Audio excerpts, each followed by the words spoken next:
Royal Bazaar, one destination for every home need. 100% quality groceries, fruits, stationery items എല്ലാം ഓഫറുകളോടെ തന്നെ ഇവിടെ ലഭ്യമാണ്. ഒരു വീട്ടിലേക്ക് ആവശ്യമുള്ള എല്ലാ മൾട്ടി ബ്രാൻഡഡ് ഹോം അപ്ലയൻസസും ഇവിടെ ലഭ്യമാണ്. അതും EMI ഓപ്ഷൻസിലൂടെ. ഷോപ്പിംഗ് ഇനി റോയൽ ആക്കാം. Royal Bazaar, main road, Chelakkara. രാസലഹരിയിൽ നിന്നും നാടിനെയും നാടിന്റെ യുവത്വത്തെയും സംരക്ഷിക്കാൻ നാട്ടുകൂട്ടം കൂടി എങ്കക്കാട് ഗ്രാമവാസികൾ.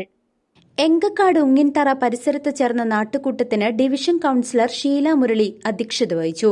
മുൻ കൌൺസിലർ VP മധു, മുൻ പഞ്ചായത്ത് അംഗം PK വിജയൻ, സാമൂഹിക സാംസ്കാരിക രംഗത്തെ പ്രമുഖരായ PG രവീന്ദ്രൻ, TP ഗിരീശൻ, ഉണ്ണികൃഷ്ണൻ, തിരുത്തിയിൽ വിവിധ ക്ലബ്ബ് ഭാരവാഹികൾ, യുവജന സംഘടനാ ഭാരവാഹികൾ തുടങ്ങി വിദ്യാർത്ഥികളും വീട്ടമ്മമാരും സാമൂഹിക പ്രവർത്തകരും ഉൾപ്പെടെ ഒട്ടനവധി പേർ പങ്കെടുത്ത് സംസാരിച്ചു.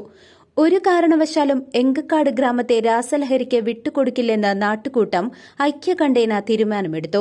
നാട്ടിലെ മുഴുവൻ വീടുകളിൽ നിന്നും കുറഞ്ഞത് ഒരാളെയെങ്കിലും അംഗമാക്കി ലഹരിക്കെതിരെ വിപുലമായ കർമ്മസമിതി രൂപീകരിക്കാനും പൊതുപരീക്ഷകൾ പൂർത്തിയാകുന്ന മുറയ്ക്ക് നാട്ടിലെ മുഴുവൻ വിദ്യാർത്ഥികൾക്കും യുവതീ യുവാക്കൾക്കും ലഹരിക്കെതിരെ ശക്തമായ ബോധവൽക്കരണ ക്ലാസ് സംഘടിപ്പിക്കാനും തുടർന്ന് ഘട്ടം ഘട്ടമായി മുഴുവൻ രക്ഷിതാക്കൾക്കും താൽപര്യമുള്ള നാട്ടുകാർക്കും രക്ഷിതാക്കൾക്കും വിദ്യാർത്ഥികൾക്കും ചേർന്ന് ബോധവൽക്കരണ ക്ലാസ് സംഘടിപ്പിക്കാനും സന്നദ്ധ പ്രവർത്തനങ്ങൾക്ക് താൽപര്യമുള്ള യുവാക്കളെ ഉൾപ്പെടുത്തി വളണ്ടിയർ വിംഗ് ഉണ്ടാക്കുവാനും നാട്ടിലെ മറ്റ് സ്കൂൾ വിദ്യാർത്ഥികളെയും SPC, NCC, NSS വിദ്യാർത്ഥികളെ ഉൾപ്പെടുത്തി ലഹരിക്കെതിരെയുള്ള കുട്ടിപ്പട്ടാളം രൂപീകരിക്കാനും നാട്ടുകൂട്ടം തീരുമാനിച്ചു.